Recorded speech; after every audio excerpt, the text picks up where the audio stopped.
I was out for a drive this evening through some back roads outside of my small open town around 10:30 or 11 p.m. I'd say. I've driven these roads dozens of times before and never had an issue. Until tonight, that is. Just as a preface too, there are little to no houses along these specific roads and there's never traffic, so it's really isolated. So I'm cruising around the twisty roads, just enjoying myself and kind of in my zone when I come over the crest of a right turn that goes up a hill which then sweeps down into a flat left turn which has a guardrail along the right side of the road. As I crest the hill, I was going fairly slow too, at 40 or 50, as there are often deer and opossums in the area. I notice a moving figure along the guardrail. I begin to slow down more, as I figure it's a deer and I don't want to hit it, but as I get closer, I realize that it's not a deer.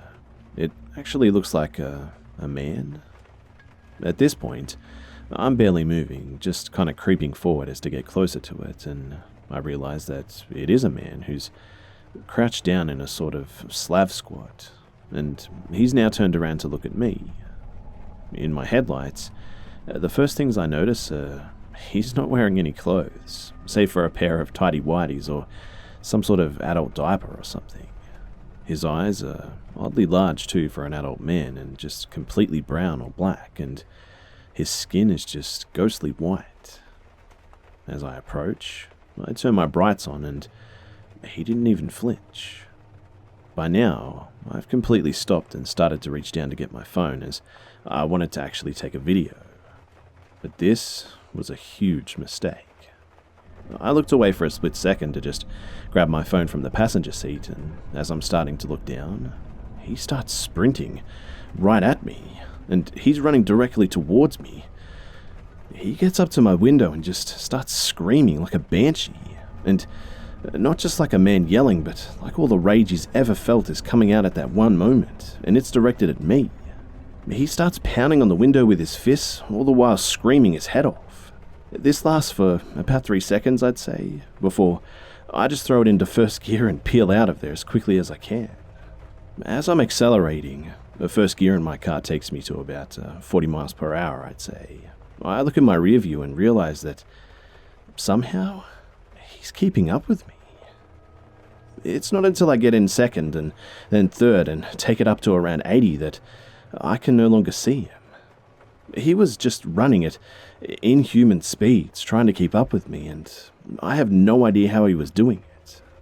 I flew the rest of the way home, afraid to stop or look at my mirrors, and I got into the driveway and just ran inside and decided to share this. I have no idea what I encountered tonight or how that guy was keeping up with me, but I hated every second of it. All I know is that I'll be finding other routes to take when I take my nighttime drives in the future, just to be sure that I never see that guy again.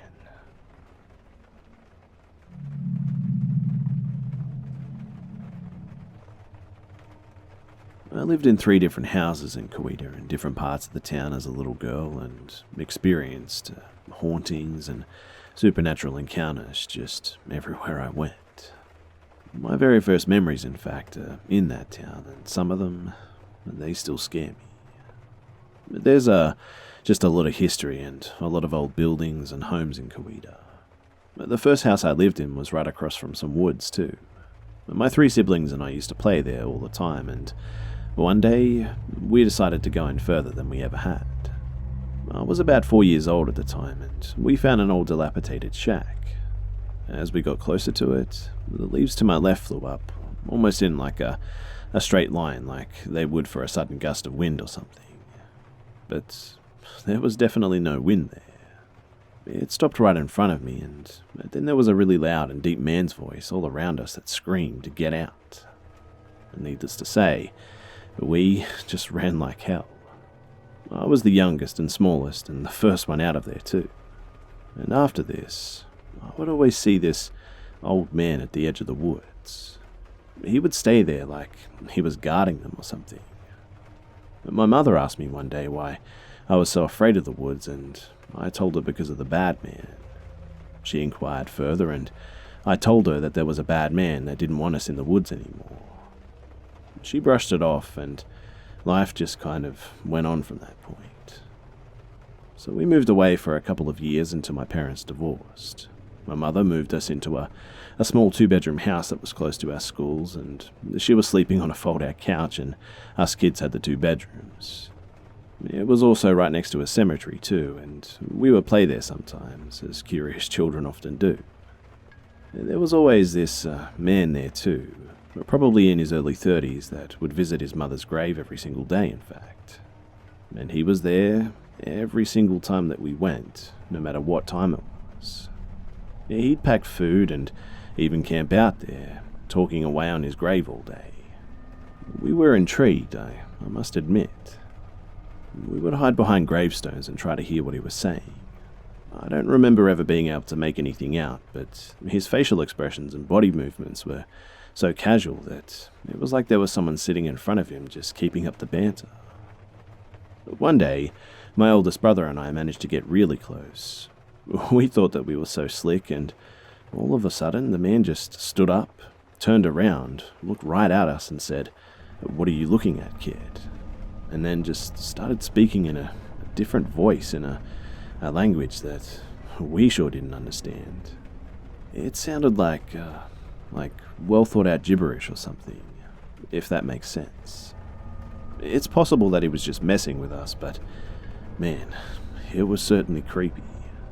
And after that, I just stopped going into that area. After a short time though, we ended up moving into downtown Coweta. It was literally one street with small buildings neatly aligned on either side. We lived on the side of the street that was once a cemetery back when the town was first settled in the 1840s. When they decided to build houses, they moved all of the graves. Well, I found out through my lack of supervision and constant curiousness that they built houses on top of graves eventually. There were gravestones and crawl spaces of at least 3 of the homes there. There was a very old white 2-storied house that sat a block from our house too, and we saw multiple families move in and out only a few months later.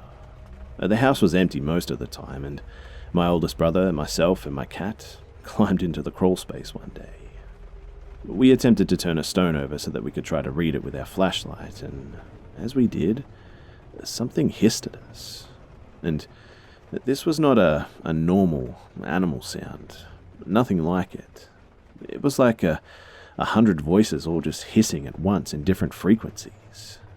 The hair all over my body just stood up on end, and we freaked out, and my brother was the first out, and my cat was second, and then me. As I got to the sidewalk, I saw my cat get picked up and thrown too. Someone grabbed my hair and pulled me to the ground, and I was so scared that I just started crying.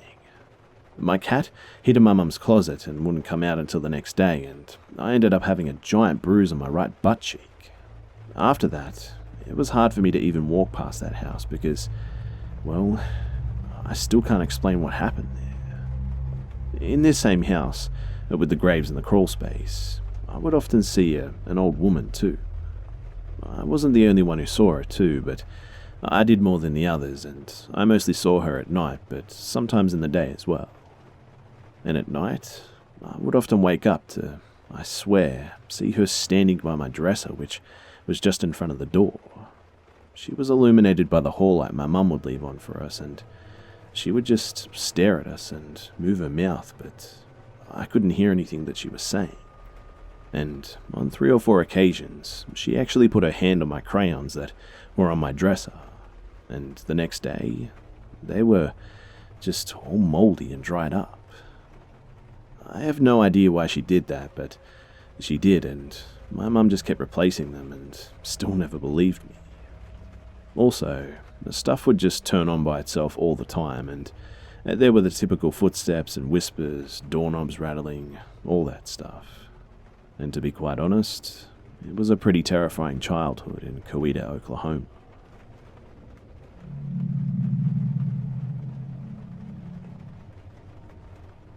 So, first for a little backstory. I've worked on and off at a psych hospital for the past 9 years, I'd say. It used to be a regular hospital too, but eventually it was bought out and turned into a standalone psych facility. For the most part, I've worked overnights in the children's unit, which used to be the maternity ward when it was the old hospital. The main part of the unit is a hallway with a nurse's station, bedrooms, a day room, and a quiet room too. The quiet room is just a small empty room that can be used as a timeout for the kids or locked seclusion if necessary. Overall, it was a pretty cake job. I would get to work 15 minutes early and just finish everything I needed to do for the night as fast as possible, and then just post up in a big comfy chair at the end of the hallway and read a book or watch Netflix on my phone until it was time to wake all the kids up.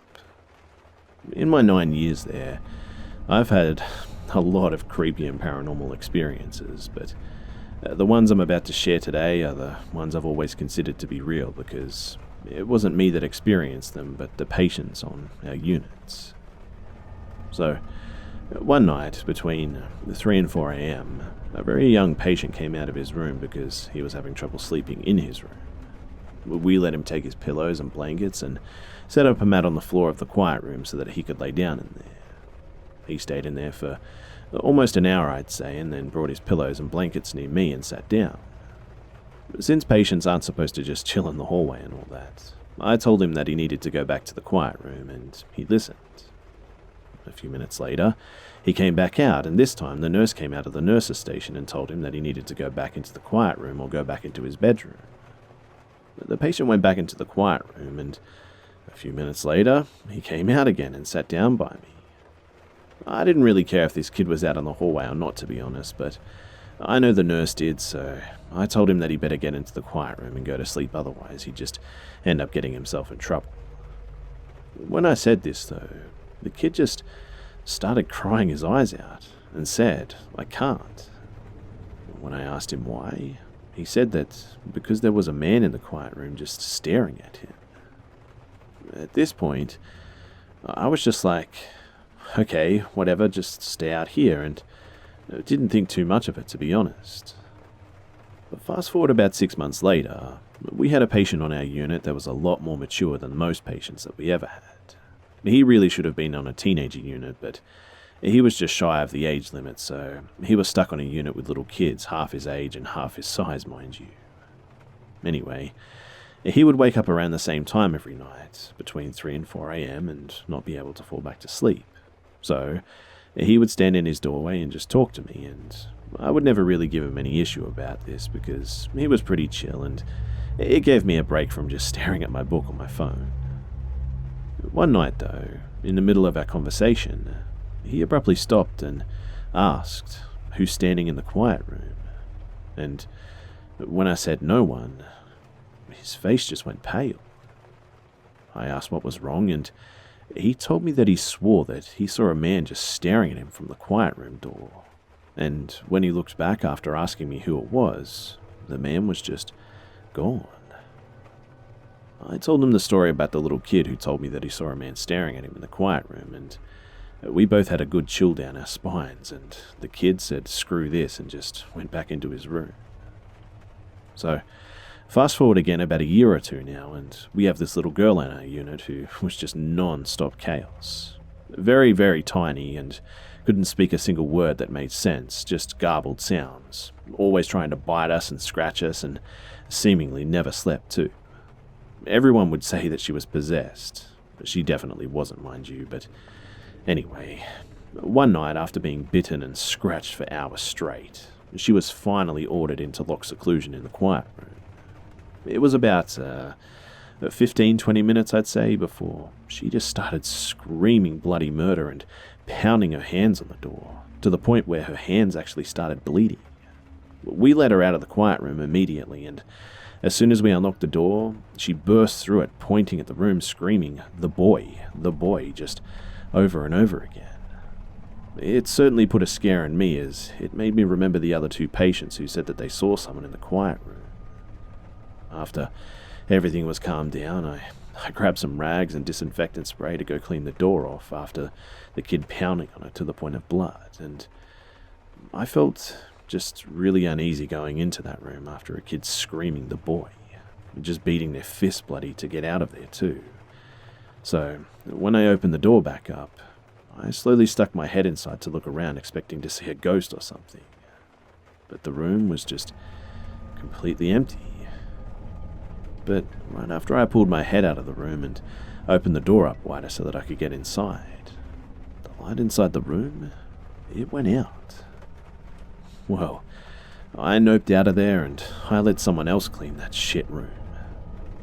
Anyway, I always thought that this was an interesting one because, well, 3 separate patients saw someone in our quiet room, and I may have experienced something paranormal myself, in fact.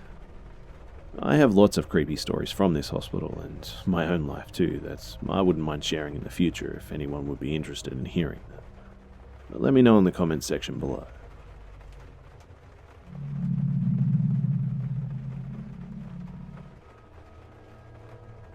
So, I was out in the country lands of Texas on this remote trail, mountain biking. It was an area I liked to ride when I would go into town, and while riding through, I saw an older man ahead just walking strangely, but I remember that he was looking straight up at the sky. I see him about 60 yards ahead of me, and it's a singular track, so I don't have room to go around him, so I simply stop and he hears me brake and turns to me, now with his head level and looking at me. And what happened next made my skin crawl, and I'll never forget it. He starts talking and waving his arms, but his voice sounds nothing like he looks. It honestly sounded like a child talking, and it sounded scared, but it was obviously a guy that was 50 plus years old. He keeps talking, but it's like someone is playing a recording from his body with his animations and mouth just not lining up and his voice sounding off. And well, I just turned around and booked it back to where I parked my car and left quickly. Now, I know that he could have just been a wilderness loony with a child's voice, but there were no other cars at the trail entrance, and he was a good 5 miles in without any gear or clothes that match a hiker or any sort of wilderness person at all. Plus, the sounds that he was making and the way that he was talking without things lining up was just impossible. Man, I hate remembering how he sounded in my head too.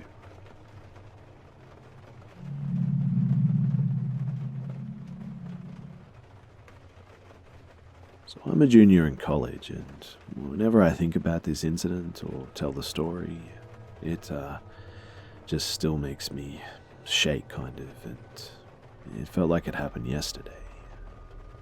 So, a little bit of background first. I know it's hard for some people to believe this, but I grew up in a haunted house. There was an incident where a bucket flew across the room and almost hit me in the 8th grade.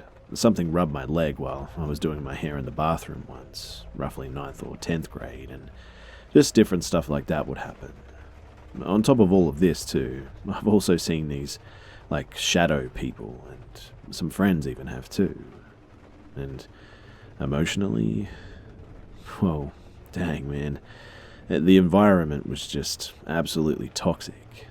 Just dark, and I don't know how else to explain it, but it was just evil. And while I had experienced different things growing up, when I got to early high school, things just really escalated, and by the time that this story happens, it was the beginning of my senior year, and it was the worst of it. So, when I was a senior in high school, I mainly binged shows and just did homework. I didn't do a whole lot outside of this, mainly because I didn't have my license or a car or anything, and my life basically just consisted of TV, homework, being a small group leader on Wednesdays for a youth group, and a leader for kids ministry on Sundays and whatnot. And that was just pretty much honestly it. I have a big family, and at this point, my 3 older siblings moved out, so it was just me, my twin, and my parents. I was used to always having someone in the house, but unfortunately, not at this point. We lived out in the country of northwestern Pennsylvania. My twin sister let me know that she had to leave for school early so that she can drive and cover a shift for work and all that. My dad worked about an hour away from our house, so he would not get back home until around 7, maybe later sometimes, and my mum was just out of town. So I get off the school bus at around 3 p.m, and I immediately go upstairs to my room to continue binging House. around 4 p.m., I noticed a noise coming from below in my parents' bedroom. I quickly wrote this off as our cats, though. However, the noise persisted and started getting louder too. So, around 4:30, I sat up in bed and listened. And it sounded like someone was throwing things and breaking things and tearing through things downstairs. Honestly, I just sat there kind of startled, in fear, and I didn't move. And for the next half an hour, I just listened, and man, it got real loud at one point. So, I got off my bed and quietly rested my feet on the tile flooring, and I could even feel it. I could feel vibrations coming from underneath my feet. The noise was that loud. Now, you may be thinking, why didn't you just call someone? Well, I didn't get a cell phone until a few months after this, and at this point, we no longer had a landline either. And so, I stood still for the next half an hour, and I just didn't know what to do. At this point, it was around 5:30ish, and I was just bawling my eyes out because I was so scared. And the noise is just so loud that it's beginning to hurt my ears too. But then, the noise just suddenly stopped. Just out of nowhere, it just stopped. And for some reason, this scared me more because whatever was down there had nowhere to go but up the stairs to me. And I had no way to defend myself, and at this point, I thought it could have been an intruder or something. But I literally found a dinner plate and a wooden drumstick for my drum set, and it was in my room, so I was just holding these in my hand, just waiting for something to happen. And I was shaking so bad that I almost dropped everything. I was listening and just waiting there, just trying to hear something, and I swear that I heard someone creeping up the stairs. I heard the step creak, and I threw the plate in the hallway, and one of my cats walked into the room, and now I know the creeping up the stairs couldn't have been her either. All of our cats run up and down the stairs anyway, and you could hear the difference, but then there was just nothing. Nothing happened. I stood there shaking and just crying for the next half hour, not knowing what the hell to do, and then I heard the front door around 6, and my twin announced she was home. I ran downstairs crying, and she was so confused, and I tried to tell her, but I was so worked up and crying so much that I couldn't explain it well enough. I said, "Look with me, please," and we walked across the living room to the entrance of my parents' bedroom, and I turned the light on, and to my surprise, absolutely everything was in place. To this day, I'm really anxious about being home by myself, and I'm so glad that I don't live in that place anymore. After the bank took our house, we all just kind of parted our ways for college, and then my parents divorced too. It was actually a good thing, and they're kind of best friends now. And to be honest, I'm not sure if I should warn the new owners about the house, or if I should just be done with it all.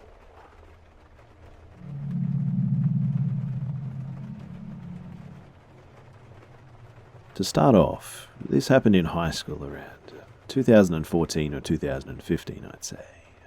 I was in 10th grade, and my friends and I thought it would be funny.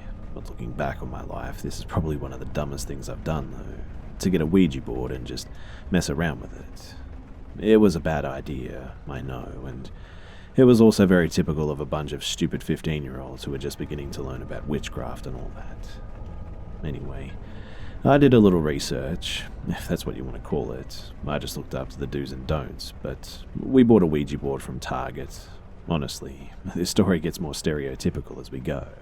And we messed around with it in my friend, we'll call her M's backyard. All I can say is, thank God that we didn't do it in the house. At first, only Em and I used the Ouija board, and for the most part, we were just kind of fucking around, just trying to spook each other, but I was genuinely curious after a while, and we started to try and use it properly. We talked to a few spirits, nothing bad happened, and we thought that it was pretty cool. About a week later, Em told me that she got her own Ouija board. It was from someone's yard sale or something, and me being the only one of our friends from our friend group who bothered to actually look up Ouija board experience online, my reaction was kind of like, this isn't good. I was a little concerned that something might be attached to it because I had read about not using a Ouija board with a previous owner, but eventually we got bored at her house and went outside to use it. Our friend also came over. I'll address her by the name of E, and she had never used a Ouija board before, so I told her the big no-nos of using a Ouija board and we got started. We were also on Skype with another one of our friends because he wanted to watch us use it. And immediately after a few yes and no questions, my friend got the hang of it and we asked for the spirit's name. And it spelled out M-A-M-A. And E immediately noped the fuck out of there because she had read some dumb legend online about the demon that goes by that name. She took her hands off, and honestly, I could have strangled her right there and then because I knew that she had broken a rule by doing that. I know that you really don't know who you're communicating with the Ouija board, but I wasn't too scared yet, but she had definitely broken a rule and I thought it was sketchy to kind of keep going at this point. In fact, I was about to say goodbye with them and immediately the planchette moved in an infinity sign around the board. My stomach dropped and I felt some sort of weird tingling or presence, if that's the right word, which is the first time that I had ever felt anything like that. We had to force the planchette to say goodbye because whatever the fuck that was didn't want to say goodbye, and I threw the planchette out into the yard. At this point, we had forgotten all about the Skype call, and my phone was even off at this point. But it was fully charged, and when I turned it back on, a friend told me that it had actually disconnected and made a bunch of weird noises. And that kind of spooked me out a bit. I told Em and E that we were going to get rid of the fucking thing, and Em got very irrationally angry, and looking back on it, I didn't think much of it because she has a few mental illnesses as it is, and I figured that was probably it, but now I kind of think maybe it was something else. Em and I fought over the board. I wanted it gone, and she wanted to keep using it. And he snatched it from Em and said, "I'm getting rid of it. Look what it's doing to you guys." And we kind of calmed down a bit after this. She tore it up. It was a cardboard one, and walked to the river behind Em's place and just threw it in, and all three of us vowed to not touch one ever again. So fast forward to a few months later, after Christmas break, and I went to Em's house to sleep over for the weekend. And she brought out this big-ass wooden Ouija board. Her brother had gotten her another one dated back to the 1950s because he thought it was really cool and knew that she was into that stuff. You know that legend that says if you don't get rid of a board properly that it comes back? Oh yeah, it seemed like it came back alright, and 10 times worse this time too. I refused to even touch that board because I knew it was a bad idea and I did not want to feel the feeling that I got from the last time we used it. I just got this feeling that's hard to explain, and I knew that I shouldn't touch it. My instincts proved me right in the end too, and reluctantly, I went outside with her, and this was the first time that she had used it because she wanted me to use it with her, but I still refused, and I told her that I would watch, but she couldn't pay me money to touch the damn thing. My instincts were just screaming at me that this was just all going to go wrong, and of course, it did. So, immediately, the board spelt out M-A-M-A.